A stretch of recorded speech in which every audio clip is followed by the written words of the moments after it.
தாய் தமிழ் அறக்கட்டளை நிறுவனர் மணிகண்டன் திருநெல்வேலி மாவட்ட ஆட்சி தலைவரிடம் மனு அளித்தார்.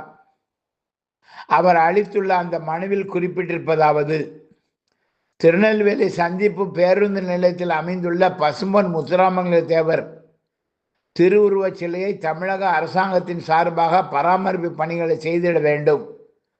தூத்துக்குடி மாவட்டம் சிறுவைகுண்டத்தில் அமைந்திருக்கும் பசும்பொன் முத்துராமலிங்க தேவரின் திருவுருவச் சிலையை போல் திருநெல்வேலி உள்ள தேவர் சிலையை கல் மண்டபம் அமைத்து பொதுமக்கள் பகல் முழுவதும் வழிபடியான சூழ்நிலையை ஏற்படுத்தி தர வேண்டும்.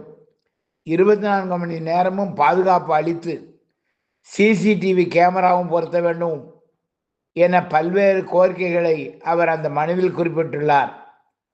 அப்போது வண்ணார்பேட்டை சரவணன் ராஜா, அவினாப்பேரி PS பாரதி, அண்ணா நகர் G மணிகண்டன் மற்றும் நிர்வாகிகள் உடன் இருந்தனர்.